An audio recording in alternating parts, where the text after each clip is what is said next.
ശ്രീലങ്കൻ തീരത്തുണ്ടായ നാടകീയ നീക്കങ്ങളും ഉത്തര കൊറിയയുടെ അപ്രതീക്ഷിത ഇടപെടലുകളും അന്താരാഷ്ട്ര തലത്തിൽ വലിയ ചർച്ചയായിരിക്കുന്നു. പശ്ചിമേഷ്യൻ സംഘർഷങ്ങൾ വർദ്ധിക്കുന്നതിനിടെ ഉത്തര കൊറിയൻ ഭരണാധികാരി കിം ജോങ് ഉൻ നാവികസേനയുടെ പുതിയ യുദ്ധക്കപ്പൽ സന്ദർശിക്കുകയും ഒരു തന്ത്രപ്രധാന ക്രൂയിസ് മിസൈലിന്റെ പരീക്ഷണ വിക്ഷേപണത്തിന് നേരിട്ട് മേൽനോട്ടം വഹിക്കുകയും ചെയ്തു. രാജ്യത്തിന്റെ പ്രതിരോധ ശേഷി വർദ്ധിപ്പിക്കുന്നതിനും US സഖ്യകക്ഷികൾക്കെതിരായ മുന്നറിയിപ്പിനും ഊന്നൽ നൽകി കിമ്മിന്റെ ഈയൊരു നീക്കം. ഉത്തര കൊറിയൻ ഔദ്യോഗിക വാർത്താ ഏജൻസിയായ KCNA വ്യാഴാഴ്ച റിപ്പോർട്ട് ചെയ്തതനുസരിച്ച് കിം ജോങ് ഉൻ ചൊവ്വാഴ്ചയും ബുധനാഴ്ചയുമായി 2 ദിവസത്തെ സന്ദർശനമാണ് നടത്തിയത്.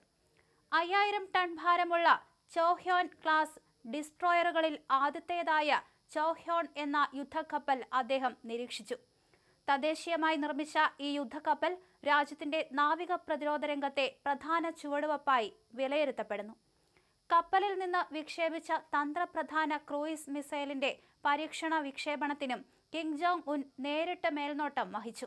ഈ പരീക്ഷണം നാവികസേനയുടെ ആക്രമണശേഷിയിലെ പുരോഗതിക്ക് അടിവരയിട്ടു. സന്ദർശന വേളയിൽ ഉത്തര കൊറിയൻ നാവികസേനയ്ക്ക് ശക്തമായ ആക്രമണശേഷി ഉണ്ടെന്ന് കിം ജോങ് ഉൻ ഊന്നിപ്പറഞ്ഞു. പസഫിക് സമുദ്രത്തിൽ രാജ്യത്തിന്റെ നാവികശക്തി വർദ്ധിപ്പിക്കുന്നതിനായി സേനയുടെ കപ്പൽ വ്യൂഹത്തെ നവീകരിക്കുന്നത് തുടരുമെന്നും അദ്ദേഹം പ്രഖ്യാപിച്ചു.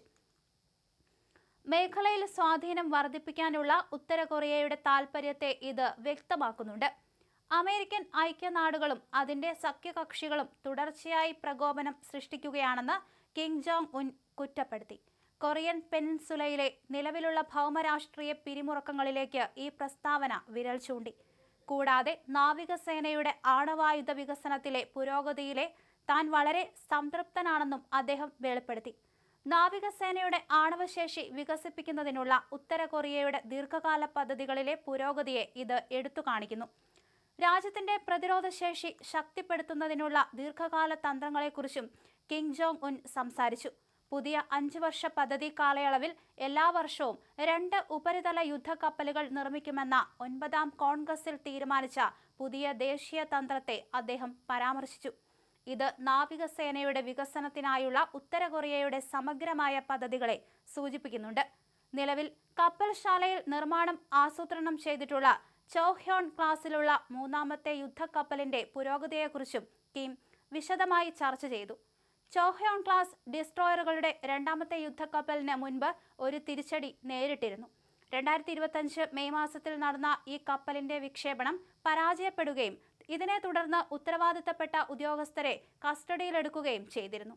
എന്നിരുന്നാലും യുദ്ധക്കപ്പൽ പിന്നീട് അറ്റകുറ്റപ്പണികൾക്ക് വിധേയമാക്കുകയും അതേ വർഷം ജൂൺ മാസത്തിൽ വിജയകരമായി വീണ്ടും വിക്ഷേപിക്കുകയും ചെയ്തതായി KCNA റിപ്പോർട്ട് ചെയ്യുന്നു. തടസ്സങ്ങൾ നേരിട്ടാലും സൈനിക ലക്ഷ്യങ്ങൾ പൂർത്തിയാക്കുന്നതിനാൽ ഉത്തര കൊറിയൻ ഭരണകൂടത്തിന്റെ നിർബന്ധ ബുദ്ധിക്ക് ഈ സംഭവം ഉദാഹരണമാണ്. പശ്ചിമേഷ്യൻ സംഘർഷങ്ങളുടെ പശ്ചാത്തലത്തിൽ കിം ജോങ് ഉന്നിന്റെ ഈ നേരിട്ടുള്ള ഇടപെടലുകൾ ഉത്തര കൊറിയ തങ്ങളുടെ സൈനിക ശേഷി വർദ്ധിപ്പിക്കുന്നതിനുള്ള നയങ്ങളിൽ മാറ്റമില്ലാതെ ഉറച്ചു നിൽക്കുന്നുവെന്ന് വ്യക്തമാക്കുന്നു.